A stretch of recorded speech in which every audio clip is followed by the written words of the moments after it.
Oui, je sais, l'histoire est un petit peu étonnante. À 7 ans, en effet, je suis devenue bègue. À l'âge de 15 ans, j'ai eu la chance et l'immense chance de rencontrer un homme extraordinaire qui était mon professeur de français. Permettre que le corps se détende pour libérer la parole. Il ne faut pas oublier quand même que la prise de parole, ça fait partie des plus grandes peurs. C'est la deuxième plus grande peur après la peur de mourir. Voilà. Il est des rencontres qui ne vous laissent pas indifférent, qu'il s'agisse d'une personnalité, d'un savoir-être ou d'un talent. C'est le cas de Catherine Heilbronner que je vous propose de découvrir. Devenue bègue à l'âge de 7 ans, rien ne laissait présager qu'elle deviendrait une spécialiste de la prise de parole en public, de l'art du pitch, voire qu'elle atteindrait le Graal de l'éloquence avec le TEDx, aussi bien dans sa qualité de coach de speaker qu'avec sa propre conférence du bégaiement à la parole libre. C'est le portrait de cette femme inspirante au parcours hors norme que je vous présente aujourd'hui, avec en filigrane le message suivant, c'est que malgré les obstacles, les handicaps ou les difficultés que nous rencontrons, tout devient possible. Bonjour, bienvenue dans la boîte à interview. J'ai le grand plaisir aujourd'hui de recevoir Catherine Heilbronner. Catherine, bonjour. Bonjour Valérie. Merci d'être là auprès de moi dans cet entretien. J'en suis ravie. Catherine, tu as 25 ans dans le salariat en qualité de DRH, mais pas que. Tu as été aussi dans la communication, le marketing, donc les RH. Et tu as créé ta propre société en 2010, donc l'accompagnement dans la transformation et le management. Ta société s'appelle Adlevo. Adlevo, ça vient d'où ? Adlevo, lorsque j'ai monté cette société, j'ai vraiment cherché un nom qui pouvait se rapprocher de l'humain, autour de la joie. Je cherchais autour de Allegria, ce genre de choses, mais c'était largement pris. Et je suis tombée sur Adlevo, dont le Ad veut dire lever, oui. Et l'Evo, c'est la peine, c'est la douleur, et de retirer la douleur des humains. Donc je trouvais ça extrêmement explicite. Retirer la douleur dans les entreprises aussi ? Retirer voilà, ouais, dans les entreprises, dans les organisations, dans les équipes. Et donc tu as commencé à travailler, à appliquer tout ce que tu avais appris depuis 25 ans dans ton parcours professionnel précédemment. Mais finalement, ça t'a amené aussi vers la prise de parole en public, oui, et l'art du pitch. Comment ça s'est fait ? Comment ça s'est mis en place finalement ? Puisque c'est plus ou moins du hasard. Oui, c'est presque du hasard, je suis d'accord avec toi. C'est dans ces projets de transformation, je me suis rendu compte que l'un des relais de la direction générale, ce sont les managers, donc plus ou moins élevés dans la hiérarchie, et ceux qui sont au niveau des opérationnels, qui travaillent sur le terrain, lorsqu'on leur transmet le message de là-haut, oui, ils ont souvent du mal à l'entendre parce que c'est pas le même vocabulaire, c'est pas le même verbatim. À l'entendre et à le relayer ? Et à le relayer, du coup. Et ces gens-là, finalement, avaient très peur de transmettre le message de la direction générale. Et petit à petit, ils sont venus vers moi pour me dire « Est-ce que vous pouvez m'aider à préparer le jour où je vais leur parler du projet mais j'ai peur s'ils m'envoient des objections, s'ils ne sont pas contents, s'ils ne sont pas d'accord, je ne sais pas comment me mettre. » Et petit à petit, je me suis mise à les accompagner naturellement dans cette préparation à une prise de parole. Comment tu es venue à ça, puisque toi, tu étais bègue petite, à 7 ans, tu as bugué. J'ai bugué, voilà. C'est ça. Et tu étais bègue. Comment, de l'âge de 7 à 15 ans, tu as fait face à ce problème, à ce handicap qui a été vraiment bloquant pour toi ? Oui. Et comment, de cet état de bègue, finalement, tu as fini par devenir une spécialiste de la prise de parole en public ? Oui, je sais, l'histoire est un petit peu étonnante. À 7 ans, en effet, je suis devenue bègue. Et à l'âge de 15 ans, j'ai eu la chance et l'immense chance de rencontrer un homme extraordinaire qui était mon professeur de français. qui s'appelle toujours d'ailleurs Sylvain Gresso. Je me permets de lui rendre hommage dès que je peux, parce qu'il a été tellement essentiel dans ma vie. En fait, donc je ne parlais quasiment pas, et avec ce professeur, il s'est rendu compte que lorsque je lisais et lorsque je récitais par cœur, je ne bégayais pas. Et il s'est dit, c'est pas foutu, il y a quelque chose qui fonctionne. Donc il m'en a parlé, il m'a proposé en fait de travailler avec lui, et je lui ai donné mon accord. Il a bien entendu appelé mes parents, et on s'est mis à bosser tous les deux dans le gymnase de l'école, 2 fois par semaine au début, et puis au fur et à mesure une fois. Et en fait, ce monsieur a eu un effet assez exceptionnel sur moi, puisqu'en fait, il m'a remise en mouvement. C'est passé par le mouvement, en fait. C'est passé par le mouvement, c'est-à-dire par le mouvement du corps. La respiration aussi? La respiration également, mais c'est surtout permettre que le corps se détende pour libérer la parole. La libérer parce qu'il y avait un blocage? C'est souvent ça, c'est-à-dire quand on est face à des bègues, on s'aperçoit que le corps se tend et que le plus difficile finalement c'est de sortir un son. Donc ensuite il y a tout type de bègues, hein. Il y a des bègues qui sont bloquées par des voyelles, d'autres par des consonnes, il y a des sonorités qui sont plus faciles que d'autres, etc.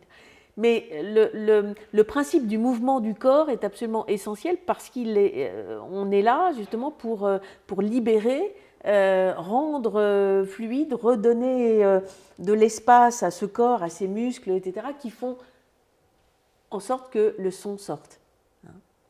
Et donc libérer de ce handicap, finalement, ça t'a permis, toi, de prendre de l'essor, de prendre l'envol.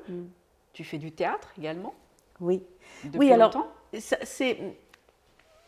Quand je dis qu'à l'âge de 15 ans, j'ai eu la chance d'avoir Sylvain Gresso qui m'a remise en mouvement, ça n'a rien d'une baguette magique. Oui, c'est du travail. Hein. C'est du travail quotidien. Et tu avais envie de t'en libérer aussi? J'avais très envie de m'en libérer, j'avais besoin de m'en libérer, je ne voulais plus être bloquée par ces mots qui refusaient de sortir, et surtout donc ne plus avoir de relation avec les uns et les autres, parce que j'en avais beaucoup souffert quand j'étais petite. Hein. Donc finalement, je parle comme je parle aujourd'hui depuis mes 25 ans, donc il m'a fallu une vraie dizaine d'années pour arriver à voir venir le piège, hein, les difficultés. Et c'est vrai que je trouve que la vie m'a fait de véritables cadeaux, parce que finalement c'est l'entreprise qui m'a permis de me mettre en scène. Finalement, j'ai eu des postes où j'ai eu à m'exprimer. Justement, dans devant tes les gens. 25 ans de salariat, c'est ça. Tu as eu l'occasion de prendre la parole en public, sur scène, de te retrouver sur scène face à plus ou moins des grandes. Oui, c'est ça, des grandes salles, des petites salles. Oui. Tu me disais une fois, tu t'es retrouvée avec les nouveaux micros, micro-casques. Oui, alors ça c'était une expérience absolument géniale. Donc j'avais déjà monté Adlevo, c'était relativement les débuts d'Adlevo, et j'avais animé 3 quarts d'heure dans un colloque, un colloque des assistantes de direction. Et on m'avait donc donné ces 3 quarts d'heure, et juste avant de monter en scène, le directeur technique vient me voir et me dit on a reçu les derniers micros. Je dis bon, c'est quoi ces micros? En fait, il me fait comprendre que ce sont les micros casques. Et ça a eu un effet extraordinaire, parce que pour la première fois, je n'avais plus en main ce micro, ou alors sur un pied, etc. Je n'étais plus statique. Hein, c'est vraiment ça. Et je me suis retrouvée, j'étais Madonna sur scène. J'ai profité, alors j'avais une grande scène qui devait à peu près faire 20 mètres de long, ce qui est très très grand. C'est grand. Et je n'arrêtais pas d'aller d'un endroit à l'autre. D'ailleurs, ce jour-là, j'ai fait danser toutes ces femmes. C'était absolument génial. Je me suis régalée. Je me suis vraiment régalée. Et ça t'a donné envie d'aller plus loin? Ah oui. toujours plus loin. Enfin, je ne vois pas de limite à ça, c'est-à-dire que c'est un immense plaisir de s'exprimer devant les autres et de transmettre tout ce que j'ai à dire autour de la prise de parole. Alors justement, tu le transmets auprès des managers, des dirigeants, Ouais. de toute personne qui a un sujet à mettre en avant, mais tu le transmets aussi auprès des avocats, et en particulier des avocates, je crois, puisque Oui. tu aimes bien les accompagner justement dans l'éloquence quand elles doivent transmettre, qu'elles doivent plaidoyer, Ouais. qu'elles doivent plaider, pardon. Ouais. Comment ça se passe, comment tu les accompagnes et comment elles viennent à toi finalement, parce que on a l'impression qu'un avocat, c'est intuitif, qu'il sait forcément plaider et être éloquent quand il doit défendre son client. Ouais. Ce qu'on oublie, c'est que l'avocat, avant de plaider et de négocier pour son client, eh bien, il passe plusieurs années dans les bouquins et dans le grand livre de la loi, ce qui est un métier plutôt assez seul à seul avec soi-même, et on n'est pas trop dans la relation, hein. Et puis un jour, ces gens-là passent le barreau, ils sont avocats, et puis ils se retrouvent, pourquoi pas, à plaider. Et à ce moment-là, c'est pas si évident que ça. C'est-à-dire qu'en formation initiale, ils ont quelques cours sur l'expression orale, mais ensuite, on n'est pas tous nés avec cette facilité. Cette capacité à mener, à prendre le débat, à le mener, et à être éloquent, enfin à avoir de la prestance, du charisme. C'est ça. Le charisme, ça va avec la prise de parole en public ? Eh bien, moi je trouve que c'est tout le travail de la prise de parole en public, c'est que justement on développe sa propre authenticité et son propre charisme à partir du moment où on parle de la manière dont on est. C'est-à-dire qu'il y a un alignement. On ne va pas demander à une personne timide de s'exprimer comme Bernard Tapie ou Roselyne Bachelot, hein. Si une personne est discrète, délicate, en retrait, etc., on va lui trouver la bonne expression qui lui on peut quand même être éloquent, même si on est timide et qu'on est réservé. C'est notre authenticité qui va faire notre puissance. Juste être. Juste être soi. Être soi. Se respecter. Et alors tu les accompagnes comment dans cette prise de parole, justement? Tu identifies comment les blocages éventuels que tu peux déceler quand tu rencontres une personne? Oui, alors là, ce n'est pas que les avocats. Hein, non, alors oui, toutes les personnes, là, pas seulement les avocats, on est bien d'accord. Personnes, et c'est surtout... Je me permets juste de terminer sur le sujet des avocates. Il y a ce grand concours d'éloquence des avocats qui s'appelle le secrétariat de la conférence. Et alors tous les avocats ne cherchent pas à se présenter, mais dans les 4 premières années de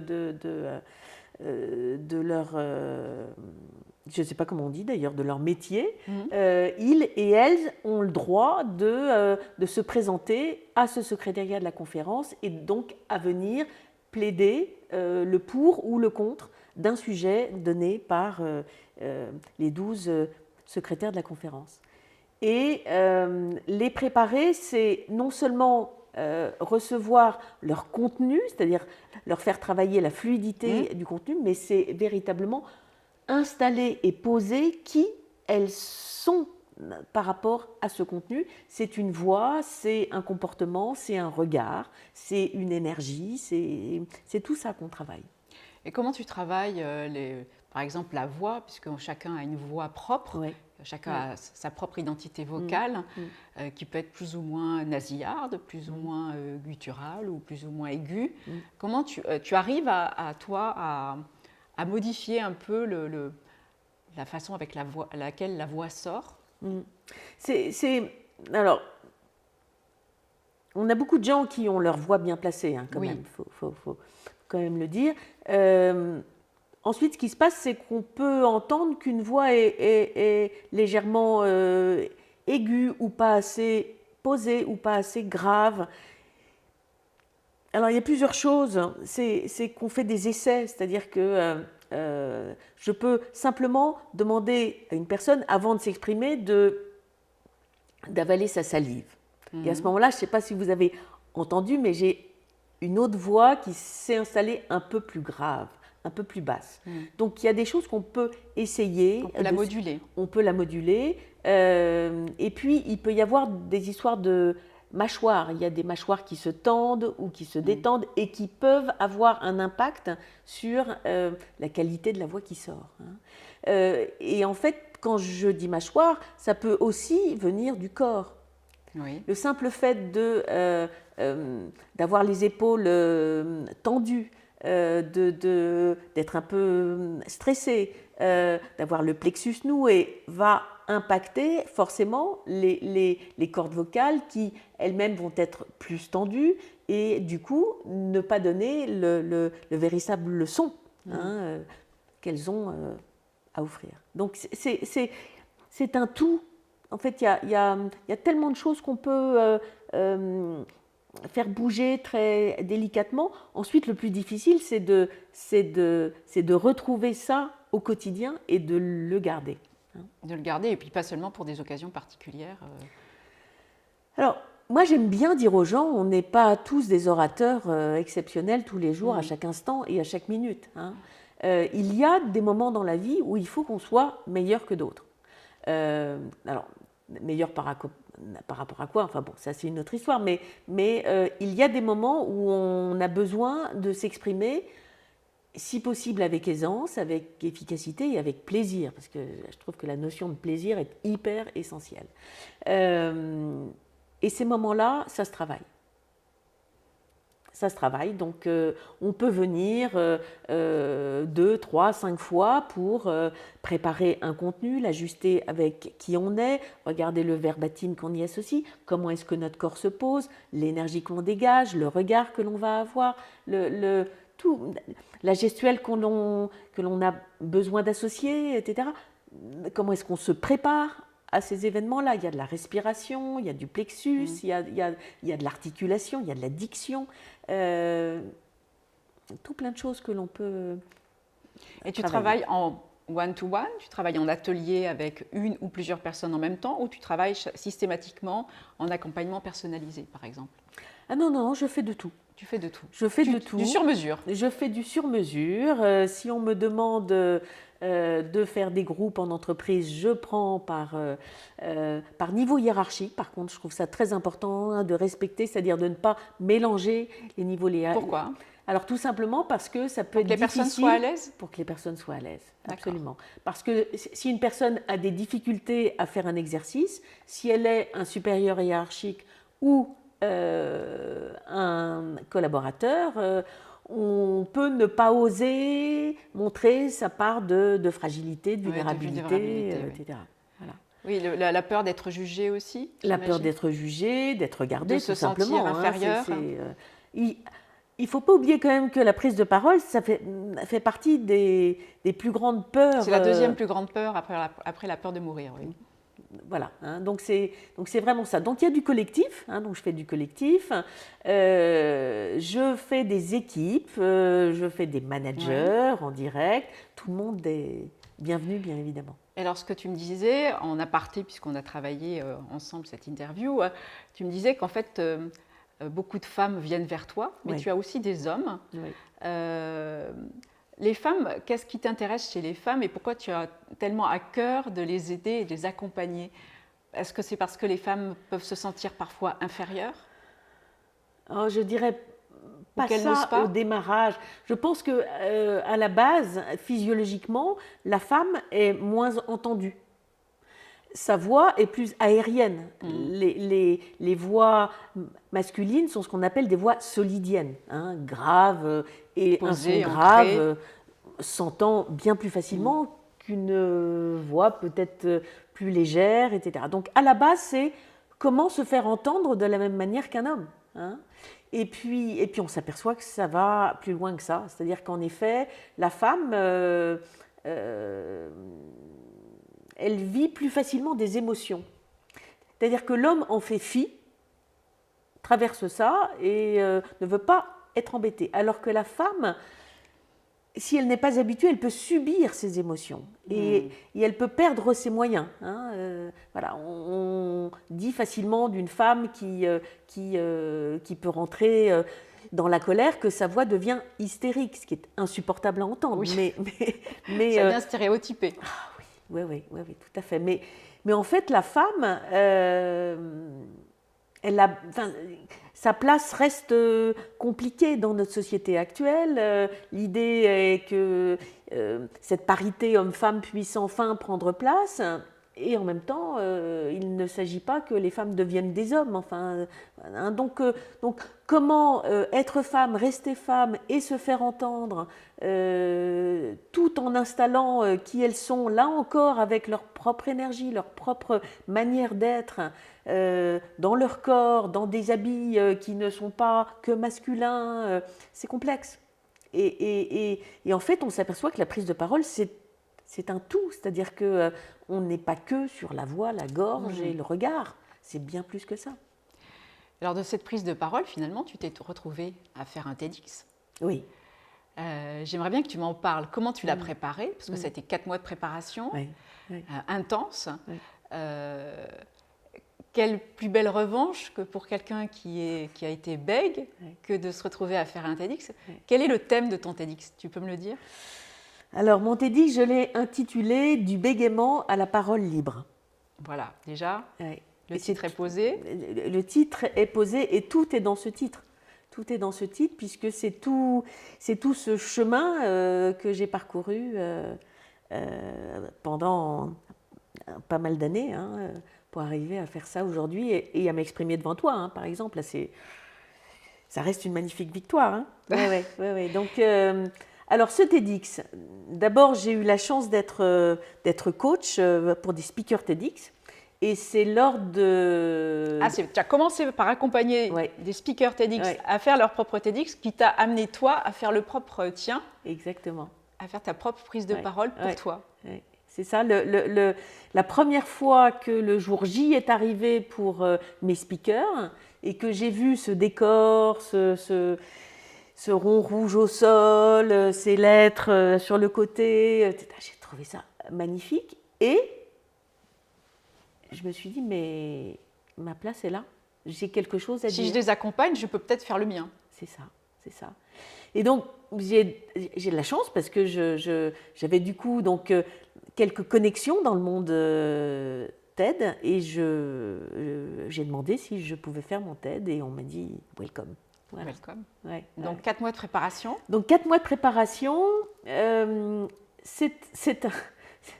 Alors, le jour J est extraordinaire, même si on est plein de trac. Oui. Mais la préparation est à vivre, c'est quelque chose de merveilleux. Parce que le TEDx, il est construit sur le lien entre la personne et le sujet qu'elle choisit d'aborder. Donc il y a toute cette partie intimiste. Mais ton sujet, tu le connaissais par cœur, puisque c'est ton histoire. Et ouais, mais en même temps, ça m'a fait sacrément bosser. Ah, ça t'a fait bosser encore plus que ce que tu avais imaginé? Oui. Parce que ça t'a permis d'aller chercher des parties de toi que tu ne soupçonnais pas? Oui, que je n'avais peut-être pas envie d'aller voir non plus. Oui, tout à fait. Déjà, je suis remontée à mon démarrage, c'est-à-dire qu'est-ce qui s'est passé? Parce que je suis devenue bègue à l'âge de 7 ans. Et en fait, quelle est la source de ton bégaiement? Quelle est la source de mon bégaiement? Donc, voilà, j'ai bossé dessus à ma manière. Et alors, je n'ai connu la source de ce bégaiement qu'après le TED. Longtemps après? Non, quelques mois après. Hein, donc, mais le fait de travailler dessus a été très intense, m'a permis de revivre des sensations, des émotions. Et puis, comment raconter finalement tout ce cheminement du bégaiement à la parole libre? C'est pas si simple, surtout que j'avais envie de parler de tellement de choses autour de la prise de parole. Oui, parce que c'est 17 minutes, donc il faut être concis. 18? C'est 18, 17, absolument. 18, et le mien fait 18 minutes 26, je crois. Ah, oui. Donc j'avais presque un petit peu peur qu'il me coupe. Hein. Oui, 4 mois ce sont tout plein de moments où on avance, on recule, on se repose des questions, on doute. On se dit mais pourquoi j'ai décidé de faire ce TED. C'est tellement difficile d'être en ouverture de soi, d'organiser ses pensées, mais on remet tout en question en permanence. C'est un vrai chemin. C'est organiser ses pensées, c'est parler de soi, parce qu'on est quand même dans le storytelling. Quand on fait un TED, on raconte quand même toujours un peu une part de soi. Ah oui. On donne son expérience, son parcours. Oui. Pendant ces 4 mois, tu as été accompagnée toi-même? Parce que finalement, toi, tu as accompagné les speakers, mais toi, tu as été accompagnée? J'ai été accompagnée et j'ai choisi ma coach, oui. qui s'appelle Isabelle Veu. Et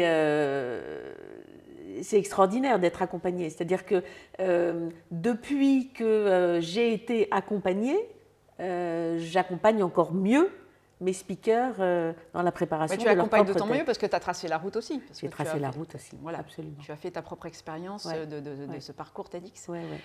Quelle belle revanche pour quelqu'un qui a été bègue, justement, de pouvoir mettre ça en lumière sur une scène d'un TEDx, à tel point que tu as été sollicité aussi pour être membre du jury d'un concours d'éloquence de bègue.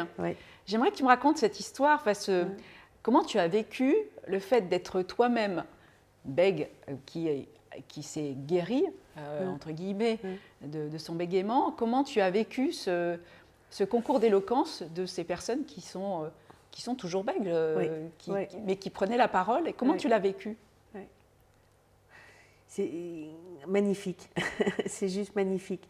C'est-à-dire que après mon TED, j'ai été contactée par cette femme qui a fait un autre TED sur le bégaiement, sur son bégaiement. Cette femme qui s'appelle Samira Lamouri, qui avait été la gagnante de l'éloquence du bégaiement l'année précédente.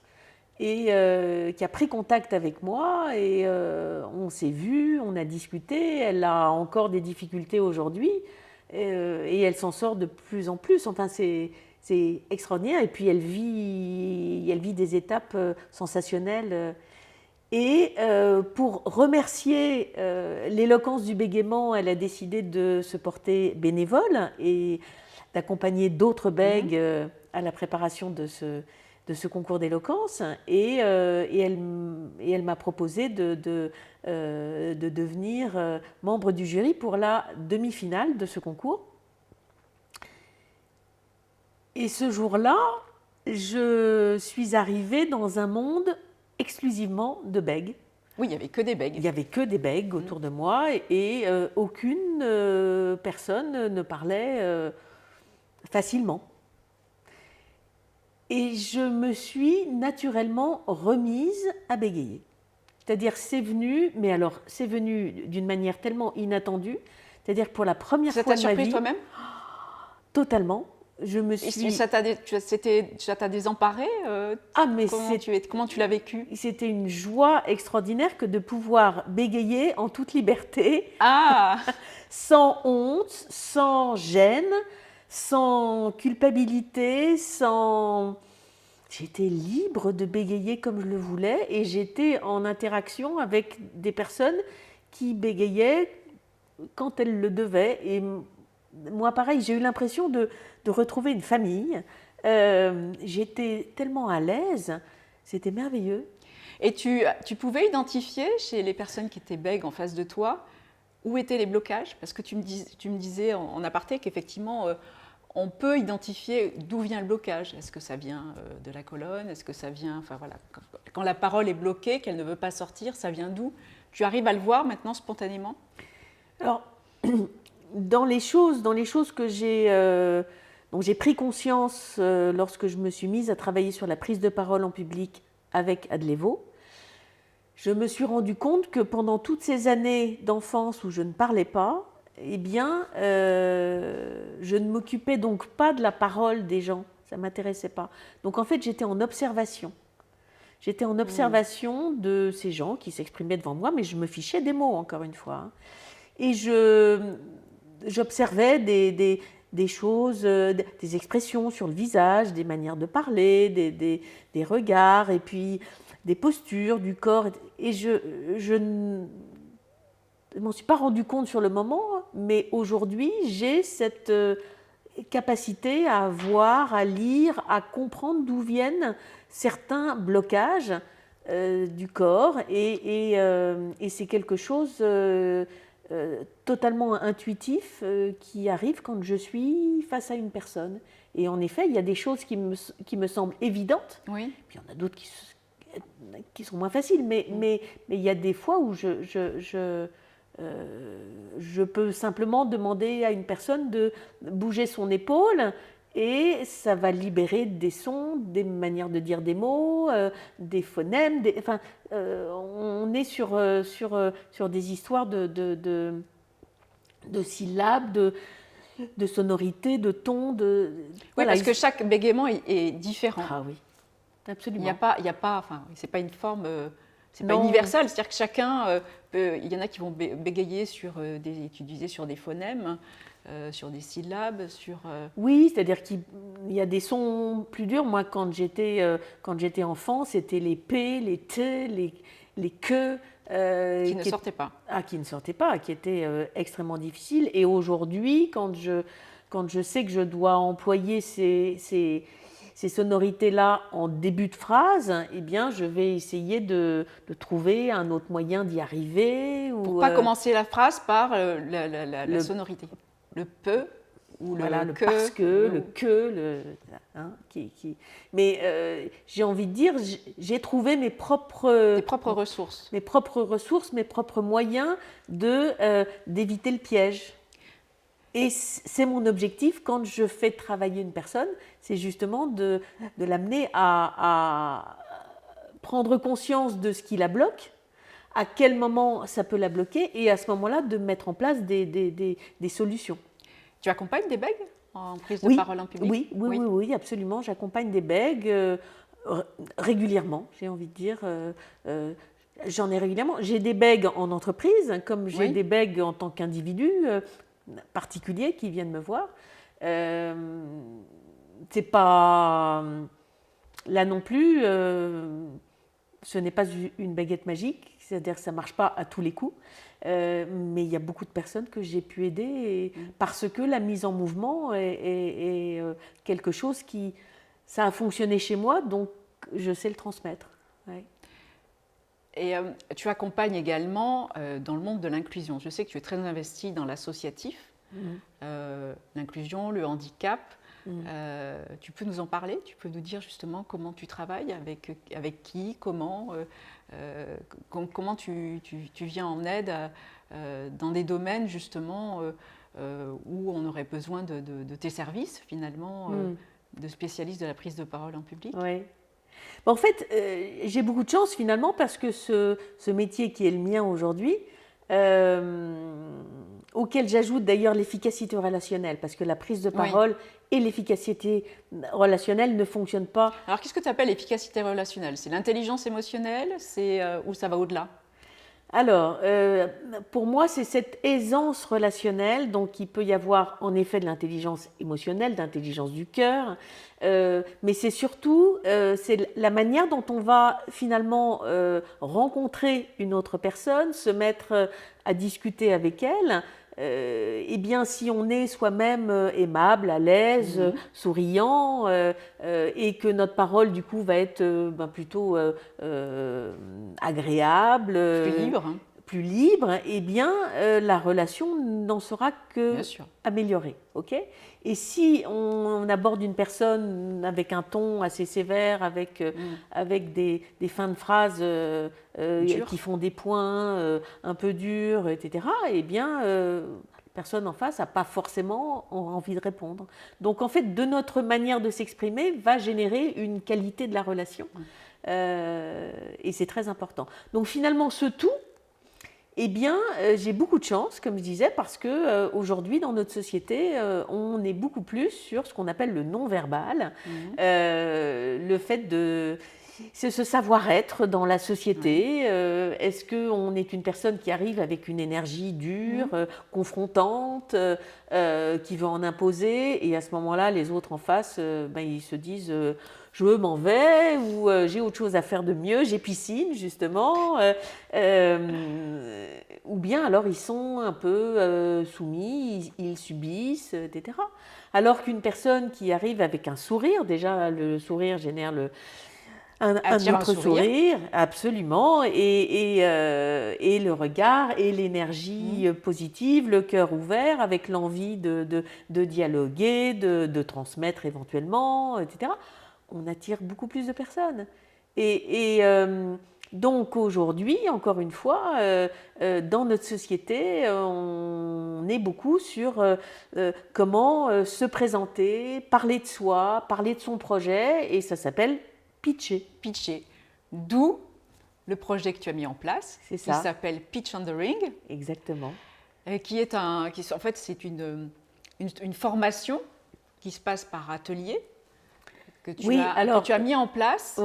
Oui, plus qu'une formation, en fait, ce sont des ateliers. Ce sont des ateliers. Ce sont des ateliers que je propose d'entraînement et de pratique du pitch. Donc, vous avez, je dis vous, oui, de manière générale, un rendez-vous critique avec un prospect potentiel, oui, c'est une redondance, mais c'est pas grave, eh bien, tu as besoin de t'entraîner, tu veux répéter ton projet. C'est ça. Ce qui se conçoit clairement s'énonce clairement. S'énonce clairement.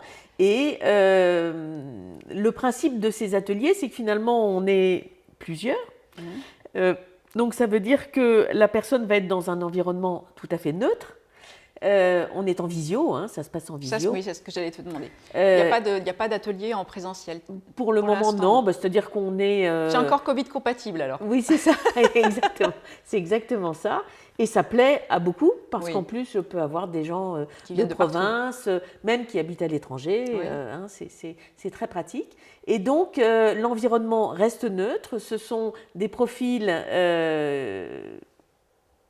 lambda, j'ai envie de dire, et chacun peut donner son feedback à la personne sur son contenu et sur la manière dont elle l'aura exprimé. Et ce feedback, en fait, il est d'abord basé sur qu'est-ce que l'on reçoit immédiatement de la personne là, qui vient de pitcher. Est-ce que c'est son énergie? Est-ce que c'est son regard qui rayonne? Est-ce que c'est un sourire? Est-ce que c'est une manière d'être, un corps bien posé, une voix posée, douce, ou une voix assurée avec volume, etc. Sa diction, enfin, il y a plein de choses. Il y a le contenu et puis la façon avec laquelle c'est délivré. C'est ça. Donc il y a le fond, il y a la forme. Et on peut faire un feedback sur n'importe quelle partie, j'ai envie de dire, mais déjà ce qui se dégage naturellement de la personne. Donc la personne repart de toute façon avec des acquis. Mais tu donnes aussi des clés, des astuces. Voilà, c'est ça. Oui. Tu délivres énormément de contenu. C'est ça. C'est-à-dire que je laisse tout le monde s'exprimer pour que la personne reçoive d'abord, et puis je fais mon propre feedback, je propose des astuces, mais également je travaille sur le contenu. Ça veut dire que je vais aider la personne à trouver le bon mot. La bonne articulation. Oui, enfin c'est plus le bon verbatim avec lequel elle va se sentir plus à l'aise, parce que souvent... Oui, des mots qui lui soient propres. Des mots qui lui soient propres. Souvent, la personne arrive avec une explication un petit peu compliquée ou bien de son métier, ou bien de son projet. L'idée n'est pas de rationaliser, mais de rassembler et de le clarifier. Et de vulgariser peut-être pour une personne lambda aussi. Oui, absolument. Quand on est dans une thématique particulière, avec un glossaire ou un langage lexical. Alors il faut juste éviter le jargon. Voilà, c'est ça. Ça, c'est quelque chose qui ne passe pas du tout. Alors, ça dépend bien évidemment qui on a en face de soi. Oui, bien sûr. Alors, ça dépend si on est en communication B2B ou B2C, mais même de pouvoir expliquer ce que l'on fait simplement. Oui, et puis avec des mots qui nous ressemblent. Oui. C'est vraiment ça. De façon simple. Et souvent, là, les personnes cherchent les bons mots, etc., même si elles se font aider. Moi, j'interviens beaucoup dans des associations pour personnes en reconversion. Dans des pépinières aussi, auprès des startups. Bon, ce sont des gens qui ont pris l'habitude de travailler ensemble et de s'entraider, etc. Et j'arrive là-dessus et j'ai la chance d'apporter, moi aussi, mon point de vue. Et puis, encore une fois, je travaille beaucoup avec mon intuition, c'est-à-dire ce que je ressens au moment même où la personne s'exprime. Et donc, il y a des mots qui peuvent me venir et je peux les citer, je peux lui proposer, etc. Comment est-ce qu'elle se sent avec ces mots-là est-ce que ça change quelque chose ou pas? Enfin, c'est riche. Ouais. Il faut dire aussi que tu as à ton actif toute une palette de formations que tu as suivies, d'outils, de coaching qui te permettent aussi de comprendre qui est la personne que tu as en face de toi. C'est vrai, oui. Oui, je suis coach. Voilà, tu es coach, mais pas que, parce que tu t'es formé à plein de techniques différentes qui te permettent d'appréhender aussi les différents types de personnalités, les parcours, l'intelligence collective avec le CODEV. Tu travailles avec de nombreux outils, les constellations en entreprise aussi. Donc tu travailles, tu sais identifier de nombreuses choses qui te permettent d'accompagner de manière plus pointue aussi les personnes qui viennent te solliciter. J'imagine que ça aide énormément. Oui, c'est-à-dire que j'ai la chance d'avoir finalement toute mon expérience personnelle qui est là. Sur 25 ans de salarié. Mes 25 ans de salariat, mes 14 ans maintenant d'entreprise, d'entrepreneur. Oui, j'ai mes outils. Et alors, tu as un outil supplémentaire qui est le théâtre, puisque tu fais partie de la Ligue d'improvisation. Oui. C'est une passion. Alors, il y a le théâtre que j'ai fait quand j'étais plus jeune, et puis aujourd'hui, je fais de l'impro. Voilà. Je fais de l'impro, pourquoi? Parce que finalement, la gestion de l'inattendu, c'est quelque chose que les managers en entreprise ont vraiment besoin de travailler. C'est pas simple d'être manager quand on doit transmettre, encore une fois, des messages de la direction générale qu'on ne sait pas forcément approprier et dont on ne connaît pas encore la réaction des équipes. Et finalement, il peut y avoir ce qu'on appelle des scuds, il peut y avoir des objections, il peut y avoir des non-accueils, et on peut être, en tant que manager, très challengé par rapport à ça. Comment recevoir finalement une question tout à fait inattendue, l'accueillir, l'intégrer dans son corps pour ensuite pouvoir donner une réponse qui va matcher à peu près avec... Oui, qui pourra être en adéquation avec le public cible. Exactement, c'est quelque chose qui n'est pas facile. Donc la gestion de l'inattendu, c'est vraiment une demande de plus en plus forte. Et entraîner des personnes à ça, c'est très intéressant. Donc c'est vrai que j'utilise des techniques de théâtre, d'impro, pour faire travailler différentes émotions immédiates, des parlers, des accueils, des reformulations de questions qui vont permettre à notre corps, en 2-3 secondes, de retrouver une stabilité pour pouvoir repartir sur quelque chose de plus stable, etc. C'est plein de mises en situation très rapides où il faut se retrouver à nouveau sur ses 2 pieds, prêt à redémarrer. Alors là, on est assise. Tu me disais que tu préfères être debout. C'est vrai, c'est vrai. D'ailleurs, un petit conseil que je donne, c'est que dès qu'on a un appel important, critique à passer, on se lève. On se lève. Parce qu'on se lève, on est debout, on peut bouger, marcher. Absolument. La respiration est bien plus fluide. Là, on est assise, mais on a la respiration presque coupée. D'ailleurs, je t'ai même proposé d'envisager de prochaines interviews avec des tables de bar, de café, assez hautes. Parce que du coup, c'est beaucoup plus difficile de reprendre son souffle. Bon, je recommande à chacun de travailler debout. Pour la respiration, pour la Pour la gestuelle. respiration, pour la gestuelle, parce que c'est la totalité de notre corps qui vit nos mots. Hein, on n'est pas juste une machine mentale cérébrale à pondre des mots qui nous viennent de nos neurones. Non, c'est l'ensemble de notre corps Puis il y a l'ancrage aussi. Qui le vit, ce besoin d'ancrage au sol. La première fois que j'ai dû m'exprimer en public pour mon entreprise, j'étais à l'époque responsable de la publicité et pour une société qui avait multiples revendeurs dans le monde entier. Et on avait eu, c'est une histoire que je raconte dans le TED, nous étions dans une patinoire, il y avait un monde fou, et j'étais la dernière à passer après je ne sais combien de couches hiérarchiques, et j'étais mais tremblotante, c'était absolument affreux, et je me suis aperçue à ce moment-là qu'il y avait zut, j'ai pas le mot, un paperboard, oui, un pupitre. Un pupitre, merci beaucoup, voilà. Et finalement, j'ai posé mes mains sur ce pupitre, et tout mon corps s'est enfin posé dans le sol. Ouais. Ce pupitre, mais je l'ai aimé profondément et il m'a sauvée. Et c'est vraiment ça, c'est-à-dire que l'ancrage, on a besoin de cet ancrage. Pourtant, quand tu fais un TED, tu n'as pas de pupitre. Non. Tu es debout, seul, face à la scène, sur un rond rouge. Oui, ouais, absolument. Donc, tu trouves comment la ressource, finalement, si tu n'as pas le pupitre pour t'ancrer? Tu trouves la ressource parce que tu as bossé pendant 4 mois et que tu es tellement heureuse de... Tu as répété.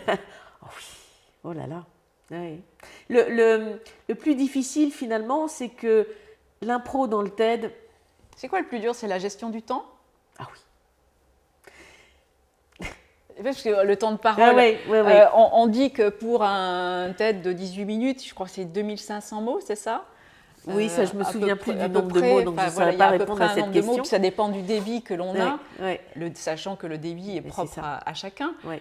Mais toi, finalement, quand on est à l'aise, puisque je rebondis sur cette histoire de débit, quand on est à l'aise dans quelque chose qui est agréable à dire, on prend du plaisir, eh bien, on prend notre temps. La veille du TED, on était en répétition et j'étais tellement heureuse d'enfin pouvoir clamer délivrer ton message, délivrer mon contenu, mon message, etc., que j'ai pris un tiers de temps en plus. J'ai donc dû sabrer un tiers de mon TED en moins de 24 heures. Et le lendemain matin, j'étais encore très longue. J'ai encore dû sabrer. Tu t'es chronométré combien de fois? En fait, on a beau se chronométrer chez soi, il ne se passe pas la même chose. Quand on est, ça y est, dans le rond rouge, que les 3 caméras sont installées, qu'on a son coach en face, mais toute l'équipe de l'organisation TED qui est là, eh ben, il se passe autre chose. Et en tant que bègue, puisque je me nomme bègue, hein, en tant que bègue, souvent j'ai besoin de prendre du temps pour éviter de tomber dans les pièges. Voilà. D'aller trop vite et puis éventuellement de pouvoir buter sur des mots. C'est ça. Du coup, tu ralentis le tempo. Du coup, tu ralentis le tempo et à ce moment-là, les monteurs, ils ont eu beau couper tous ces temps, etc. Ça rentrait plus dans le temps demandé. Donc, il fallait sabrer sans pour autant perdre du contenu et du propos. Non, c'est compliqué. Ouais. C'est compliqué. Sacré exercice de style. Très bel exercice. Et du coup, maintenant, je sais qu'entre les petites répétitions personnelles et le vrai jour, il y a une grande différence qu'il faut prendre en compte. Quel conseil tu donnerais à quelqu'un qui veut faire un TED, justement? D'abord, le conseil, c'est de ne pas vouloir se mettre en avant. Oui. Bizarrement. En fait, les TED les plus mémorables, les plus généreux sont ceux où on est simplement soi à parler d'un sujet parce qu'on aime ce sujet, parce qu'on savoure ce sujet et qu'on est on est très heureux de le transmettre, de le partager. Et c'est là aussi qu'on est le plus généreux. Donc, si on veut parler de sa société, de tout ça, non, ça ne le fait pas. D'ailleurs, en général, TED non, parce qu'il n'y a pas refuse. d'autopromotion. Il n'y a pas d'autopromotion on est vraiment de permise. Oui. Donc, c'est vraiment de ne pas vouloir parler de soi, mais de vouloir partager transmettre. Quelque chose. Quand on est dans cette envie de donner, il se passe des choses merveilleuses. Ouais. De donner tout en racontant, il y a beaucoup de storytelling dans le TED, oui. Tout en racontant quand même une partie de son histoire. Ah oui, il faut parler de soi. Hein. Il faut parler de soi. C'est ça qui touche les gens, on est dans l'émotionnel, on est dans la transmission. Bah oui, oui, c'est ça. C'est-à-dire qu'à partir du moment où on est authentique, on délivre de l'émotionnel, et quand il y a de l'émotionnel, il y a une empreinte qui est laissée sur l'autre. Et donc les gens reçoivent. Ouais. Catherine, tu es spécialiste de la prise de parole en public. Oui. Mais la base de la parole en public, c'est quand même l'écrit. Tu as un parcours qui est extrêmement riche, une expérience justement avec le bégaiement et puis cette parole libre maintenant que tu prônes. À quand un livre ? Eh bien, figure-toi que c'est une question qui n'est pas si... saugrenue que ça. C'est toi qui as choisi le mot. Hein. Oui, volontairement. C'est volontiers. Oui, c'est en effet, c'est un projet. C'est un projet parce que tu as un parcours qui est extrêmement riche. Enfin, tu as 25 ans de boîte, plus de 15 ans avec Adlevo maintenant, que tu accompagnes les entreprises, que tu accompagnes dans la prise de parole en public. Tu as un savoir-être, tu as un savoir-faire, tu as des expériences de terrain, des expériences d'accompagnement. Tu as plein de choses à transmettre. Oui. Enfin, moi, j'estime en tout cas que j'ai des choses à transmettre, et j'ai aussi envie de transmettre un état d'esprit qui est on a tous des difficultés, c'est jamais simple, et il y a cette notion de ne jamais laisser tomber, quoi, d'avoir ce courage la niaque, l'envie enfin, on peut s'en sortir, quoi, hein, quelles que soient ces difficultés. Moi, c'était un handicap. J'avoue qu'à l'école, c'était pas fun. Bon, on peut toujours faire mieux. Alors, il ne s'agit pas d'atteindre la perfection, on n'en est absolument pas là, mais encore une fois, dans le TED, j'ai dit on n'est pas tous des Barack Obama ou des Simone Veil, mais on est tous des orateurs d'un jour. Et c'est ça que je veux pouvoir transmettre. C'est-à-dire qu'il y a tellement de gens qui m'ont dit moi, je ne parlerai jamais, de toute façon, je ne suis pas capable de parler, etc. C'est pas vrai. C'est pas vrai. Vous, autant qu'une autre personne, êtes en capacité de vous exprimer devant les autres le jour où c'est important. Ne serait-ce que accompagner son fils ou sa fille à l'église, à l'église ou ailleurs d'ailleurs, je suis désolée, le jour d'un mariage, quel qu'il soit, voilà, on a besoin de dire un mot, eh bien, on va pouvoir savoir le faire. Et c'est formidable. Donc, j'ai très envie dans ce livre de transmettre tout plein de petites choses. Et puis, par mes expériences, encore une fois, de la mise en mouvement qui est essentielle. Le nombre de fois où j'ai juste envoyé des ballons et des ballons et des ballons à une personne, lui demandant en parallèle de dire des mots qui étaient difficiles pour elle. J'envoie le ballon, dis le mot. Et tu as envoyé le ballon physiquement ? Physiquement, c'est un ballon que j'ai en mousse. Et puis, je demande à la personne et de recevoir le ballon et de dire le mot, j'en sais rien moi, spaghetti, qui est difficile pour elle. Et ça marche ? Eh bien oui. D'accord. Eh bien oui, parce que, en fait, elle se focalise sur l'objet. Le cerveau se focalise sur l'objet, du coup, le mot sort plus facilement. Voilà. Non, c'est des petites choses comme ça. D'ailleurs, un petit truc pour les bègue, alors, il faut savoir que tous les bègues ne veulent pas forcément guérir. Oui, c'est ce que tu me disais Hein? tout à l'heure quand on préparait cet entretien. C'est ça. Lorsque je les accueille, je leur demande sur un curseur de 1 à 10, quelle est leur volonté De passer outre oui, ou de s'en sortir. Enfin, de s'en je sais sortir, pas si on peut dire à ça, s'exprimer plus librement, en tout cas, etc. Et je n'ai pas toujours des 8, des 9 ou des 10. Je peux avoir des 5. Et alors, quel effet, justement, qu'est-ce que ça génère chez toi quand tu vois un 5? Tu te dis, Alors, moi, pourquoi elle vient me chercher? Je ne suis pas là pour le juger d'abord. Non, voilà. je ne parle pas de ça, jugement. c'est très important. Je ne parle Voilà. pas de jugement, mais Ouais. c'est plutôt de dire pourquoi elle n'a pas envie, quoi, finalement. Exactement. Et en fait, c'est aussi un message que j'aimerais transmettre dans le livre, hein, c'est que il y a des personnes pour qui avoir un handicap plus ou moins développé peut être un moyen de générer une victimisation, c'est-à-dire que la personne apprécie ou souhaite qu'on puisse la plaindre. Absolument. Qu'on soit dans la compassion. Qu'on soit dans la compassion envers elle. Et à ce moment-là, j'ai eu notamment 2 managers assez élevés dans la hiérarchie, hein, qui avaient des vraies difficultés et qui ont décidé de rester bègues et de ne pas vouloir véritablement aller mieux. Parce que c'était un moyen. Est-ce qu'ils te l'ont dit de manière implicite ou est-ce que tu l'as deviné par des moyens Moi, je l'ai ressenti. Voilà. Et en les emmenant un petit peu vers ça, en effet, c'est quelque chose qu'ils ont pu exprimer. Alors, l'un des deux était très conscient de ça, l'autre était un petit peu moins.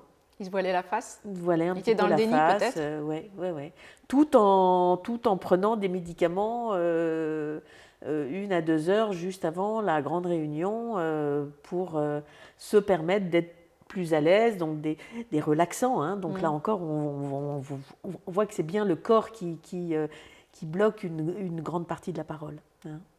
Donc, un des messages, c'est le bégaiement comme tout autre handicap ou toute différence. On peut vouloir s'en sortir et ça c'est bien, comme on peut vouloir le maintenir et rester dedans. Oui. Voilà, je ne veux pas juger, mais je préfère le premier état d'esprit. Oui. Après, c'est d'apprendre à vivre avec aussi quand c'est un handicap physique. Oui, absolument. Il y a tout type de handicap. Différents types de handicap. Oui, on est d'accord. Ouais. Donc, en effet, un projet de livre, un jour peut-être, j'espère, en tout cas. Ah, mais ça ne saurait tarder. Ça ne saurait tarder. On va voir. On va voir tout ça. Ouais. Est-ce que si je te parle de valeurs qui te sont chères, tu pourrais m'en citer 3 ? Des valeurs qui sont importantes pour toi, justement, dans ce que tu fais, dans ton métier. Si je te parle de transmission, si je te parle de joie, ce sont des choses ça me parle le plus. De foi, la foi. De foi, oui. Ben oui. Moi, je suis quelqu'un. J'ai une grande spiritualité et je ne pourrais pas vivre sans. Voilà. Mais ça, c'est moi. Hein. On parle de spiritualité, on ne parle pas de religion. Hein. On ne parle pas de religion, on est bien d'accord. Bien d'accord. Et avec la spiritualité va la joie de vivre et le plaisir de travailler. J'aime mon métier. J'ai beaucoup de chance, j'aime mon métier. J'adore mon métier. J'en suis red ça dingue. tombe bien. Ça tombe vraiment bien. Comme quoi on peut avoir un métier qu'on aime Oui. et gagner de l'argent avec ce qu'on fait. C'est tout à fait possible. Et le faire dans la joie et l'enthousiasme. Exactement. Exactement. Donc, du coup, quand on est dans le plaisir, dans la joie de faire ce que l'on fait, eh bien, on est naturellement généreux. Et j'espère, en tout cas, transmettre cette générosité aussi et ce plaisir de faire. Ouais. Ouais. Ouais. Si tu devais choisir un animal totem, tu choisirais quoi? Alors moi, c'est la tortue. Ah, la tortue, pourquoi? Oh, justement, j'espérais que tu ne me poserais pas cette question. Ah, ben voilà. La tortue, non, je vais dire des bêtises, je vais dire la tortue. Mais non, je vais dire des bêtises, mais la tortue est un animal qui m'entoure beaucoup, qui est extrêmement présent et que je vois très régulièrement. Si par hasard j'oublie la tortue, elle revient à moi. Elle se rappelle à toi. Elle se rappelle à moi. Donc bon, voilà, c'est éloge de la lenteur. Éloge de la lenteur, d'une part, et puis elle est très... longévité aussi. Longévité, et puis elle est très terre à terre. Enfin, voilà, elle est bien se protège ancrée, avec sa carapace. Absolument. De nombreuses qualités. Exactement. Ma carapace est là, mais cependant, je continue d'avancer. Oui, tout à fait. Catherine, est-ce que tu as autre chose que tu aimerais rajouter? Qu'est-ce que je voudrais rajouter?